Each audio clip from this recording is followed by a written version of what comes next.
தந்தை பெரியவரே, நமது ஊரை கவான் டஃபி அவர்கள் இருந்தாலும் இங்கிருந்து வெளிப்பயணங்கள் பல நாடுகளில் சென்றாலும் தொடர்ந்து நம் ஊர் மீது ஒரு அக்கறை இருந்தது நம் தெரிகிறது வரலாற்று ஆவணங்கள். அதில் நம் ஊரில் இருந்த பெரியவர்கள் 2-3 பேர் அவருடன் பயணித்திருக்கின்றார்கள். அனைத்து செயல்களையும் இங்கே தொடங்க வேண்டும் என்பது தான் அவருடைய ஆவலாக இருந்தது. ஆகவே அவருடைய தொடங்கிய அந்த நிலையில் இன்று நாம் வேலந்தாங்கல் ஒரு பழமையான கிறிஸ்தவ விசுவாசத்தில் உள்ள மக்களாக இருப்பதை பற்றி தெரிகிறது. அது பற்றி உங்கள் கருத்து சொல்லுங்கள். எங்கள் ஊரில் கபிரேல் என்ற ஒரு வாத்தியார் இருந்தார். அவர் வயசானவர். வயசாக இருந்தாலும் அவர் கூட நிறைய நான் பழகியிருக்கிறேன். அவர் கூட பழகியிருந்தாலும் அவர் எங்களுக்கு இந்த கதையெல்லாம் சொல்லுவார். அவர் நம்ம கவான் டப்பி சாமியார் என்ன பண்ணார், நம்ம ஊரில் மணிகாரன்ற ஒரு இது பண்ணணும்னு சொல்லிட்டு அந்த எஸ்எம் கபிரேல முதல்ல கொண்டு போது மணியை ஒன்றுங்க நாட்டாமை ஆக்கிறேன் அப்படின்னு கொண்டு வந்து இப்போ செய்தாராம். அதேமாரி இந்த தாமஸ் அப்பா மைக்கேல் அவர் டிரைவர் குடும்பம்னு சொல்லுவாங்க. அவர் டிரைவர் குடும்பத்தில் நிறைய பேர் அவருக்கு பிள்ளைங்கள்லாம் இருக்குது, பெங்களூர்லாம் படிக்கிறாங்க. அப்போ அவர் என்ன பண்ணார், தாமஸ் கவான் டப்பி சாமியார் கொண்டு போய் அவரை கூடுதலே வச்சுக்கணும், அவர் டிரைவராக வச்சா, அவர் டிரைவர் குடும்பமே சொல்லுவாங்க, டிரைவர் வச்சா சாவர வரைக்கும் கூட வச்சுருந்து அவங்க குடும்பத்துக்கு எல்லாமே திவ்யவானத்தினுடைய இதை நம்ம பாரம்பரியத்தை செய்யணும் கொடுக்கணும் அப்படின்ற ஒரு உறுதிப்பாட்டையும் கொடுத்து போயிருக்கிறாரு. இதெல்லாம் நான் அவங்க கூட இருந்து பழகணும் எனக்கு. அதெல்லாம் அவங்களாம் பெரியவங்க தான் இருந்தாலும் சின்ன பிள்ளையாக இருந்தாலும் அவங்க கூட நான் பழகியிருக்கிறேன். அவங்க சொன்னதெல்லாம் நான் அறிவுரை கிடைக்கும்.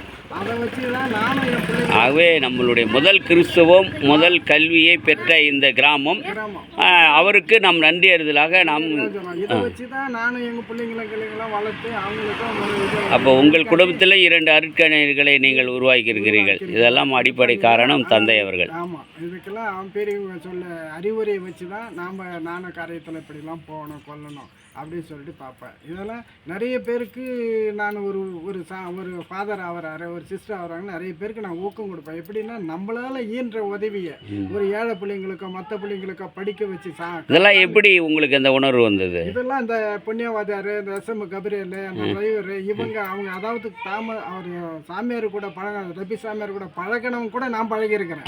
அந்த மாரி பழகினதுனால தான் எனக்கு அந்த ஊக்கம் வந்து இதை பண்ணி நான் நிறைய பேர்கிட்ட சொல்லுவேன். புதுசாக சாமியாரானாலும் சாமியாருங்களா நம்ம கிட்ட நெருங்கி வர பிள்ளைங்களுக்கு கொஞ்சம் தூக்கி விட சொல்லி அவங்களுக்கும் நான் வயசாக இருந்தாலும் அவங்களுக்கும் நான் அந்த ஊக்கத்தை சொல்லுவேன், கொஞ்சம் பேசுவேன். நம்மக்கிட்ட நெருங்கி வரவங்களுக்கு ஒரு பிள்ளைய மர்த்தார் ஆக்கேன், ஒரு பிள்ளைய சாமியார் ஆக்கேன், ஒரு பிள்ளைய கலெக்டர் ஆக்கேன் அப்படின்னு நான் அவங்க இந்த சாமியார் மர்த்தாரங்களுக்கு நான் அறிவுரையை சொல்லுவேன். தந்தை டஃபி அவர்கள் நம்முடைய மூதாதையர்களை எப்படி அரவணைத்து ஏழைகளின் கல்வி நாயனாக வளப்படுத்தியாரோ அதிடம் நீங்கள் கற்றுக்கொண்ட நீங்களும் அதே வழியை பின்பற்றி இந்த கிராமத்தில் கோயில் காரியங்களாக இருந்தாலும் சரி பள்ளி சார்ந்தாலும் செய்து கொண்டவர்கள். ஆகவே இதற்கு நாம் வருகின்ற 23ஆம் தேதி நம்முடைய பங்கில் அவருடைய நினைவு நாளாக நன்றி அறிதல் நாளாக நாம் கூடி அதை ஒன்று கூடி அவருக்கு சிறப்பு செய்து மன்றாடுவோம்.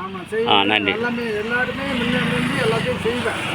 எனக்கு பெரியவங்களாம் கூட என்னை பாராட்டி இருக்கிறாங்க. அந்த அளவுக்கு நான் காரியத்தில் கொண்டு போகணும், இது பண்ணணும் அப்படின்னு சொல்லிட்டு நான் என்னுடைய ஊக்கம் அப்படி கொண்டு போகணும். மற்ற பிள்ளைங்களை கூட அறிவுரை சொல்லுவேன். இப்படி பண்ண ஒரு ஊக்கத்தை ஒரு கீழ்ப்படிதலை கற்றுக்கினா தான் நம்ம ஒரு சாமியார் ஆக முடியும், நம்ம ஒரு சிஸ்டர் ஆக முடியும், நம்ம ஒரு வாத்தியார் ஆக முடியும் அப்படின்னு சொல்லிட்டு சின்ன பிள்ளைங்களுக்கு. அப்போ இங்கே இந்த பங்கில் வெளியிலேருந்து வேதம் கற்றுக்கிறதுக்காக இங்கே தங்கிட்ட ஒரு பாரம்பரியம் இருக்கா?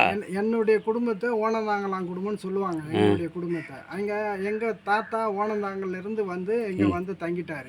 அதே போல் மோமாலூர் குடும்பம்னு ஒரு குடும்பம், ஒவ்வொரு கொத்துக்கு ஒரு குடும்பம் இருக்கும். அந்த குடும்பத்துக்கு எப்படி எங்கெங்கிருந்து வந்தாங்க, அவங்க பட்டணத்தார் குடும்பம்னா காரைக்குடி பட்டணத்திலேருந்து அவங்களுடைய குடும்பத்தினுடைய ஒரு கொத்துக்கு ஒரு குடும்பம் இருக்கும். அந்த குடும்பம் எங்கேருந்து வந்தாங்க எப்படி வந்தாங்கன்னா அவங்களுடைய அந்த பட்ட பேருன்னு சொல்லுவாங்க. அப்படின்னு சொல்லிட்டு மோமலூர்லேருந்து வந்தவங்க மோமலூரா, காரைக்குடியிலேருந்து வந்தவங்க பட்டணத்தார் அப்படின்னு சொல்லிட்டு ஒவ்வொரு குடும்பத்துக்கும் ஒவ்வொரு குற்றாயன் அதே மாதிரி இது வந்தால் அந்த குற்றாயன் அப்படின்னு சொல்லிட்டு அவர் எங்கேருந்து வந்தாங்க, இவங்க திருப்பத்தூர்லேருந்து வந்தாங்க. இருக்கும்போதே ஒவ்வொருத்தருக்கு அதுக்கு பிறகு வந்த சாமியாருங்க தான் இந்த எங்களுக்கே இடம் இல்லாத இருந்துச்சான் ஆதியில்.